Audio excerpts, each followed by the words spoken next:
the Chronicle of American Business and Technology, the ERPodcast. So, you think your company is about ready for new ERP software?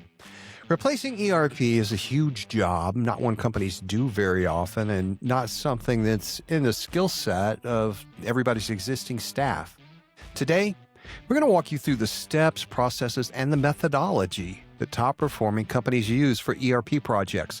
At the end, you'll see how to develop a roadmap, a project plan, cost control, keep those overruns to a minimum, and even drive some savings into the process. Big industry secret, 80% of the ERP projects fail. Yeah, but the successes are so spectacular. Question, how do the world's largest companies control multi-million-dollar ERP projects? And how can you adopt the best practices and what to look out for? So often, a great ERP project is simply knowing what to do next, or sometimes even knowing what to do first. 25 years in business, local, regional, national, and finally international accounts, you pick up a few things. In fact, the methodology of Profit from ERP consulting practice is pretty simple.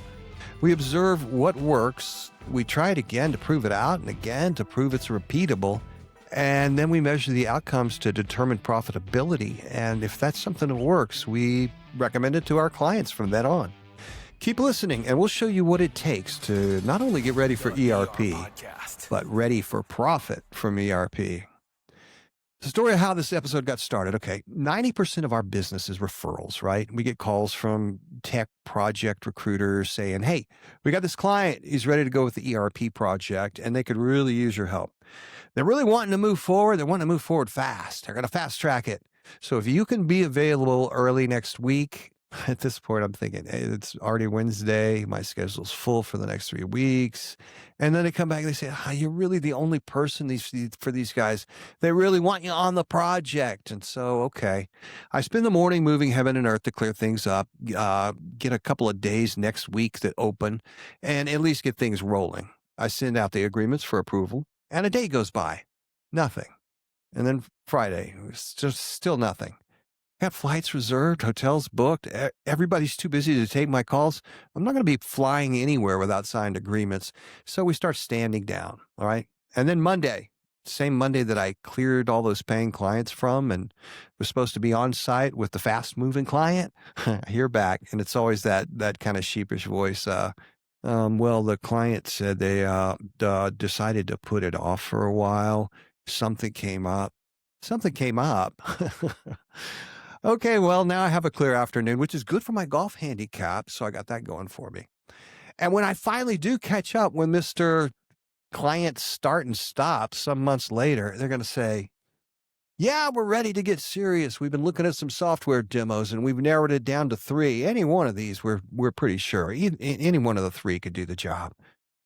And then they tell me who the 3 contenders are that they're looking at, and seriously, I don't know much about this new client at all, right? But I do know that one of the 3 demo winners they picked absolutely will not work in their industry. The underlying data structure doesn't support what they need. The second ERP that they demoed, well, I think it could work. It's kind of a hard stretch, but I could see it maybe happening. And then the third ERP costs about $3 million more than the second one. So one of those 2 ERPs is in the wrong place. I don't know if it's the expensive one or the lesser one. I don't know which one yet, but one of them's in the wrong place. But demos, we're going to do an upcoming ERPodcast episode. We're going to cover why good software demos tell you nothing and bad software demos tell you everything. I mean, we talked about most ERP projects failing. Every one of them had a great demo. Every single one. Anyway, you hear these horror stories and you say to yourself, okay, those 80% failure rate guys must be idiots. I mean, we're a pretty savvy group around here. We built this whole company. There's no way we'd let that happen, which is exactly what the same approach that those failed projects started out with. Seriously. And we do a lot of ERP project rescues, right? Smart CFOs, savvy financial guys, stunning IT teams, operational geniuses, all with failing ERP projects. They were sure they could take it on their own, but they didn't know what they didn't know. They know it now, what they didn't know. So today, let's get you to leave that 80% failure rate behind and get you into the 20% success zone? Let's do that. We're going to tell you how to get profit from ERP. Little secret, successful ERP projects, the number one factor, whether it's a success or not, is your internal team and the project structure you create. The number one factor, your people within your four walls, totally controllable and manageable. So let's get started at the beginning. When clients ask me how much ERP costs, I always tell them ERP costs too much. I mean, a small business spending $20K on accounting software, it's a huge investment for those guys. And even a major corporation that's spending $5 million, ERP always costs too much at whatever scale, right?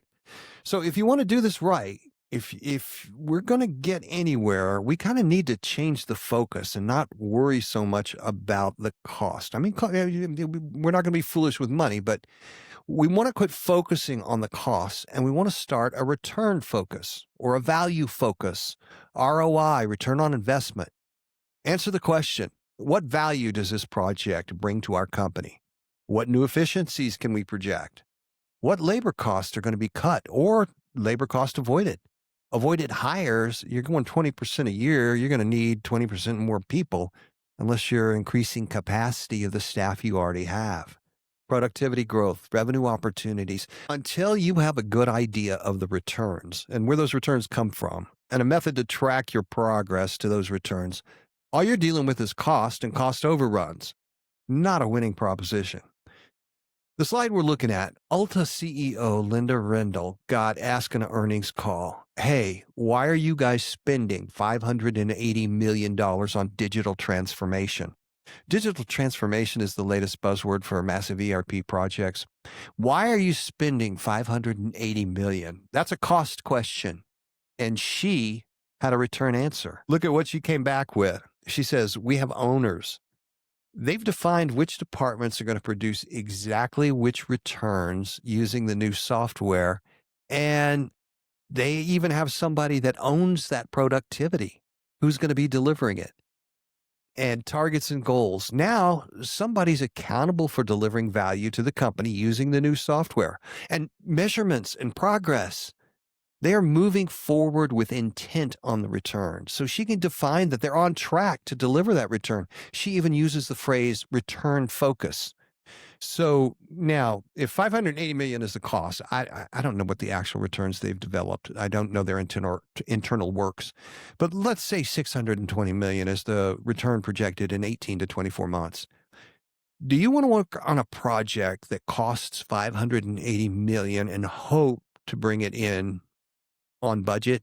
Or do you want to work on achieving an extra $40 million to your company's bottom line? I can tell you where the heroes come from. And that's only the spend in the heavy early years, right? They're going to see $40 million returns on into the future, year after year, at a fraction of the expense they're, buying software with and implementing it. Let's talk the structure, budget, expectations, and the methodology of the best performing companies, the ones that manage to succeed with ERP projects.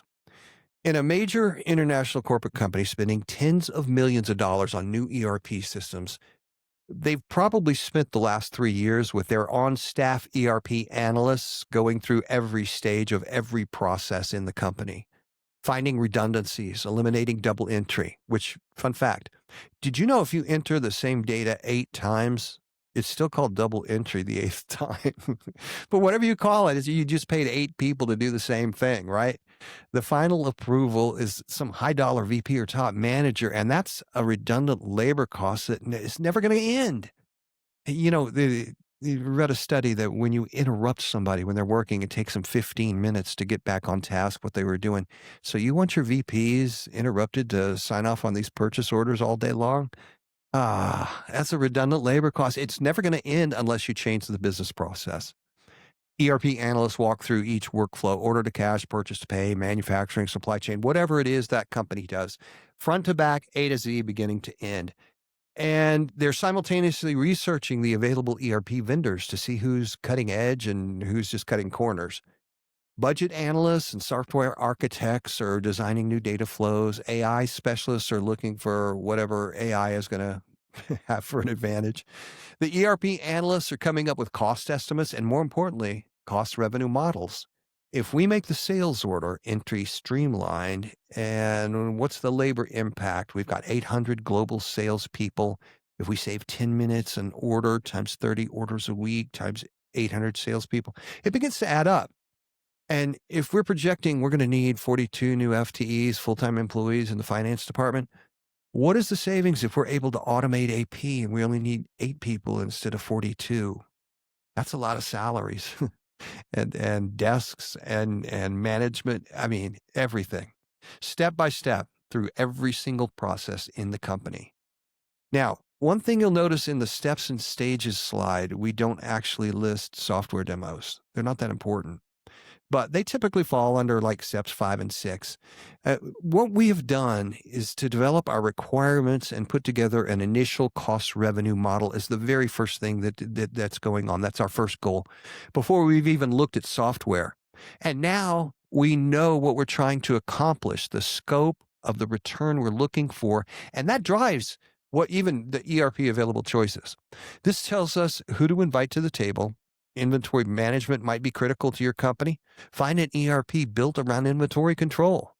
Some ERPs are great at finance, some operations, manufacturing. There's other products there. Managing customer projects, all different ERP leaders, depending upon what's important to your team.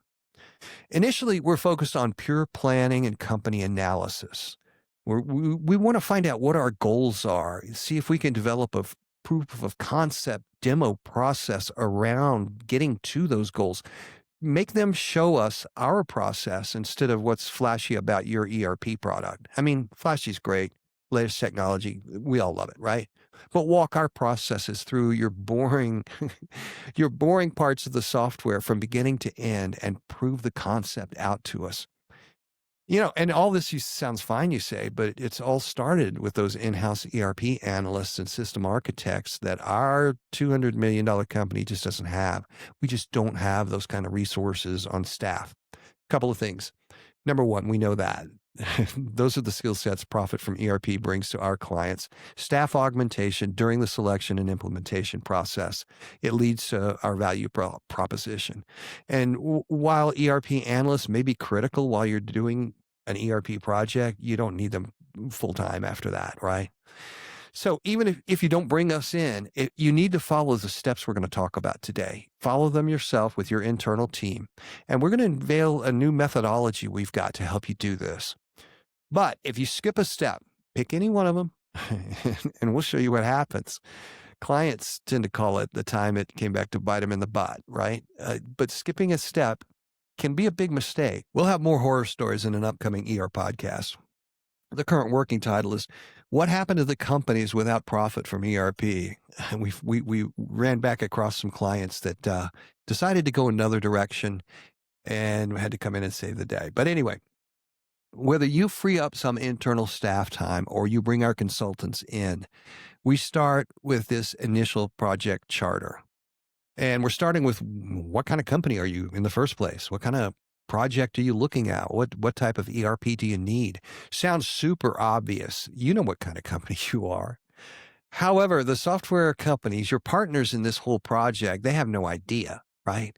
And we need to kind of define that. What's driving the efforts for you to adopt a new ERP system?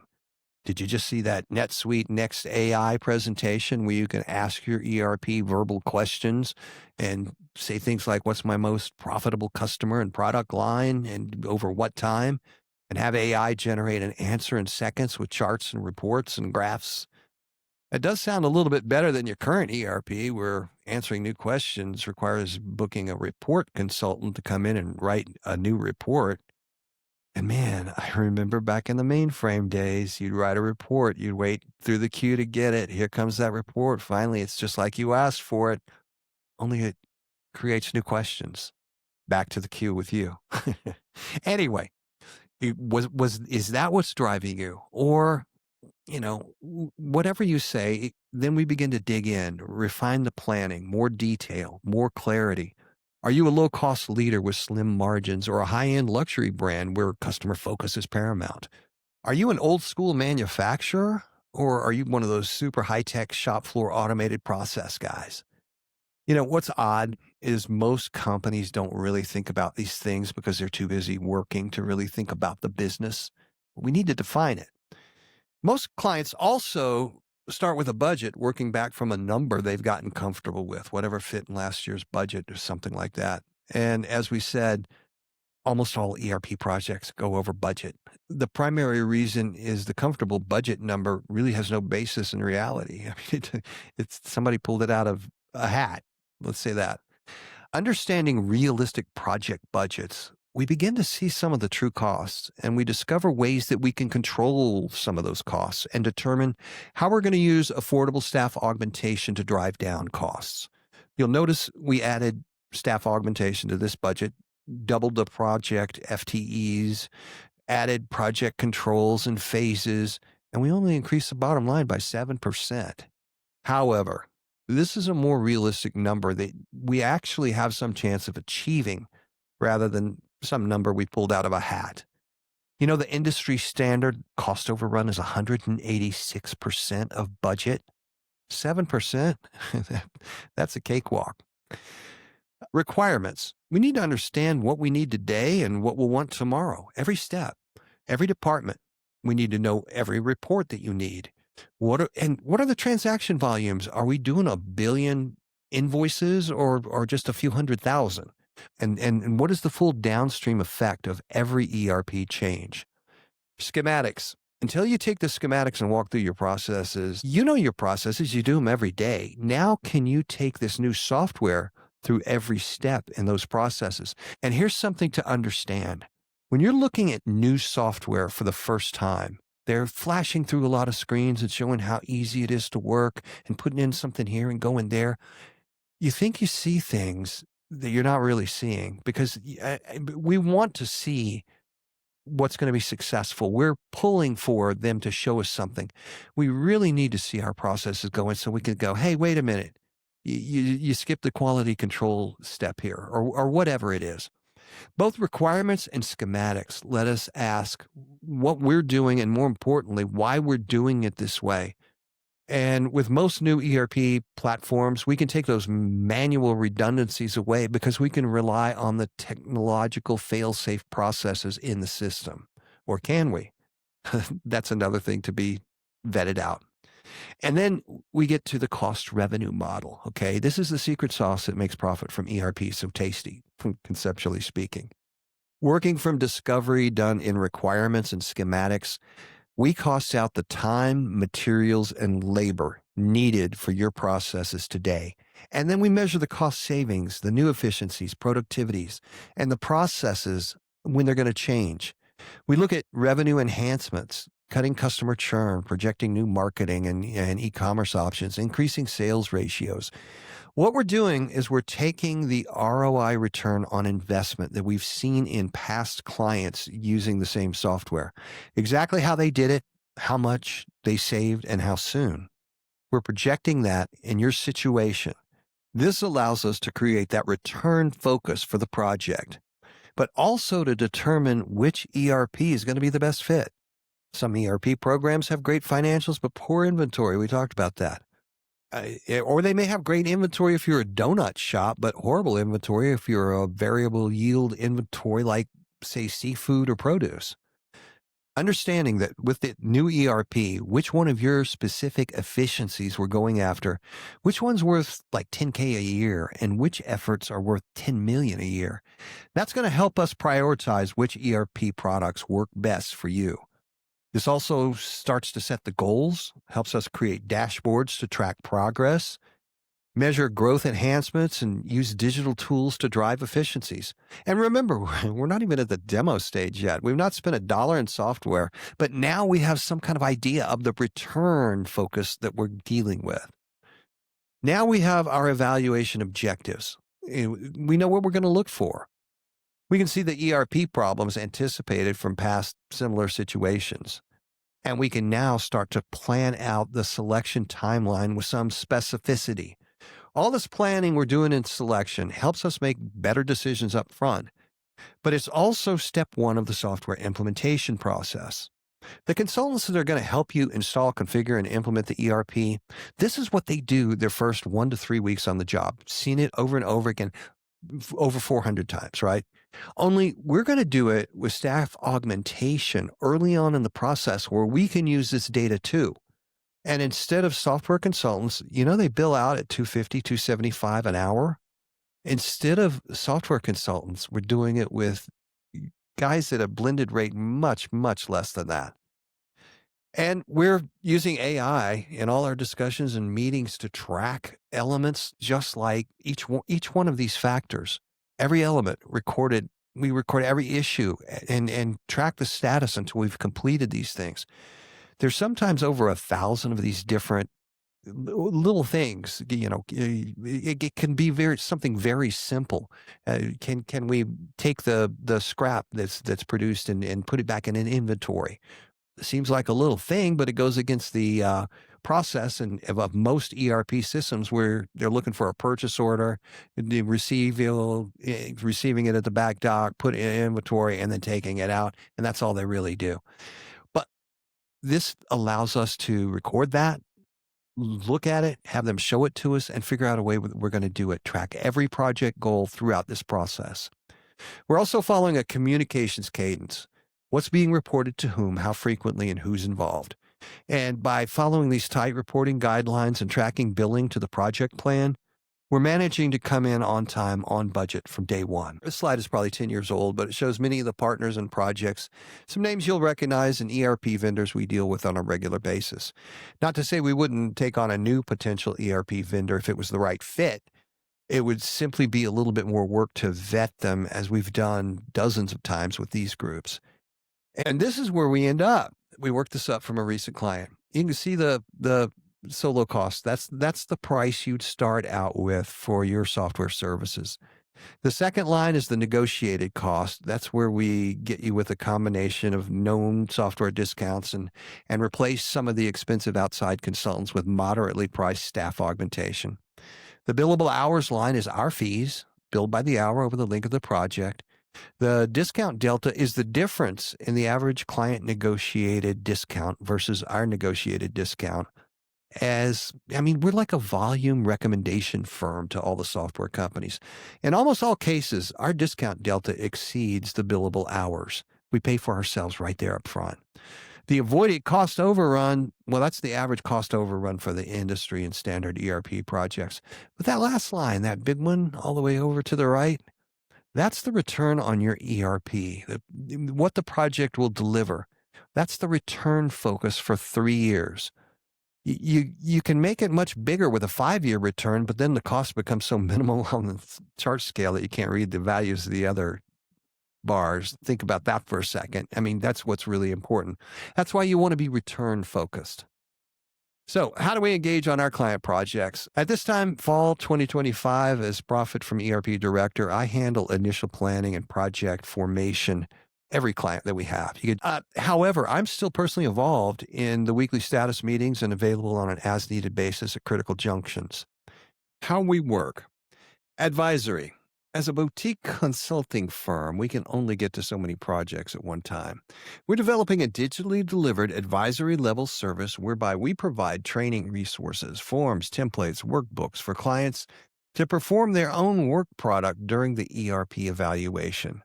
Zoom check-ins at the beginning of the week for training, end of the week for review. And with digital assets, we'll have the capacity to reach a lot more clients, albeit, at a less involved engagement, but have the ability to provide backup and step in when additional assistance is needed. Project delivery is our normal consulting approach. This is geared towards helping lead your internal team, manage the vendors, negotiate the contracts, be the go-to within your company for the whole evaluation project, and usually the implementation as well. It's providing all the services we talked about today, starting with requirements and cost revenue models, vendor management, and so on, at a monthly flat rate engagement. And then VP of ERP. Some of our larger clients will come and ask us to be full-time on a project for a span of 12 to 18 months, and we do take on some of these full-time assignments from time to time. As part of this project, we're doing a lot of staff development, training the team to take over once we've moved on, all that kind of thing. But- So we've gone long today for an ERPodcast episode, but we've barely scratched the surface for ERP. There's a lot to these projects. And clients are different industries, different sizes. So we work together to work out a project structure that's right for whatever our clients need. The main thing is our methodology, education, training, team building, going in depth at each stage so the team knows what to expect, tracking progress so that we stay on schedule, going one step at a time in the team building process. Because after all, if this ERP project is going to be a success, it's going to be the success of the people running the software and in turn, running the business for years to come. All right. Main point of everything we're saying when we ask, are you ready for ERP? Until you've determined that cost revenue model, understanding your payback potential, you're not really ready for anything. You don't know the size or what to base the budget on, how long, how soon, what are we talking about? I don't even know yet. Remember at the beginning, we told you about a $187 billion industry with an 80% failure rate? Why anyone would engage with that track record? Well, this slide is why. The three clients, small startup, mid-sized firm, and an outfit getting ready for an IPO. One was a high performer when it came to implementing ERP. One was mid-range, and one only had moderate returns. They were replacing a relatively recent ERP. High, mid-range, low. It's not important which is which. It's the returns themselves that are the point. Very few companies have their cost revenue models in any kind of shape before they jump in. That means they don't have ERP goals. They're not tracking. There's no tracking mechanism to see if you're on goal, if you're making progress towards that goal. And, you take a look at this and like we've had so many clients over the years. You go back a year after they've put in their ERP, a year after go live, and you ask, hey, how's the new system? And they'll say, things are much better now. But they don't have any dollar figures. They don't have, dollar figures are sort of a profit from ERP differentiator. We're very concerned with results. That's all we've really got to offer to the market. We don't have the software, we're not the implementation consultants. We bring the value to it. What we're looking at on this slide, $15 million revenue, almost a startup company.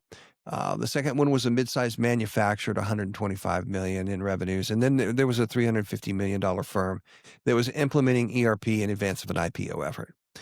You can see that we projected 3-year returns for each, starting at go live and tracking over a 3-year period. Year one, you're mostly learning the software. You're becoming proficient at it. For the first year, you really don't see much returns for 6 or 8 months. And then you hit break even and you start seeing moderate returns year 2. And by year 3, you're seeing a lot of labor savings and productivity increases. And this next one is the daily opportunity cost. That's the return averaged across 3 years and divided by 250 working days a year. What we're saying is for the startup company, every day they didn't have the ERP software up and running, they're missing out on $7,067 in savings and increased revenues, all over things that are controllable. $7,067 a day. That means the meeting that we're going to push back to next week because Todd is out of town. Well, no problem. That's only $35,000, $35,335 that we're losing out on. Now, how about let's just keep that meeting as scheduled, record it as a Zoom call, and send Todd the recording. It's going to save us $35K, and Todd will probably never get around to listening to the recording anyway. Or a demo push back 3 weeks. That's only $106,000 out the door, right? How about we set these demos up with plenty of notice and we give any vendor, if they want to push back, find another vendor.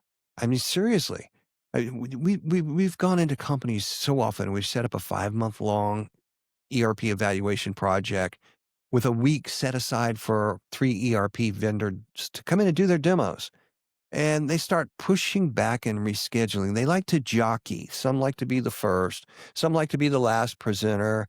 It's really important to them because most ERP decisions are going to be based on the demo. We're not going to do that, but that's how it works for them. And while they're playing these sales games, the evaluation project ends up going 7, 8, 9 months, and we end up looking like we're not, in control of anything. When you understand up front what it means to push back for a meeting or to move a demo for a couple of weeks, all of those things, they're all project killers. I mean, or here's another project killer. Ask your CPA to okay the new chart of accounts you've come up with for the new ERP system. And you find out, well, he was supposed to get back to us a week ago or 2 weeks ago. Hey, it's a huge mistake asking your CPA to put his reputation on the line, signing off on an ERP system he knows nothing about. I wouldn't do it. He doesn't know anything about your new ERP, so he gets tons of liability if it doesn't work out and zero upside. He's going to stall for months on that one. Or worst of all, most common of all, let's back burner the ERP project for the time being. Something came up. Something will always come up. Your management team needs to be able to say, hey, this project is worth $5.3 million to us over 3 years. Let's keep the ERP team working on ERP and see who we can put together from elsewhere in the staff to handle this new something that's come up. And begin to approach the project with the urgency and the knowledge that the sooner we start realizing these savings and revenues. And then people ask, are these numbers real? I get it. Every CFO or controller is going to question our return figures, right? That's why the spreadsheet model has every input variable visible and changeable. That means if we, say, oh, you'd have to hire a new AP clerk, there's $60,000 a year, and CFO comes back and goes, oh, we only pay $55,000. We can change that number on the fly, and all the formulas update instantly. Usually working with the financial team for a couple of days and digging into the numbers and everything like that, we come up with something we can all agree on. Then we cut all the numbers in half. That is, if our last client saved 30% in inventory carrying charges, we're going to project a 15% inventory savings, meaning if we do half as well as the last team, we'll hit our target. The point is, we're never going to have totally perfect information in this cost revenue model. There's market conditions and so many other variables. But we can all agree that there is some number that's achievable. There's some cost number to reduce, some revenue number to enhance.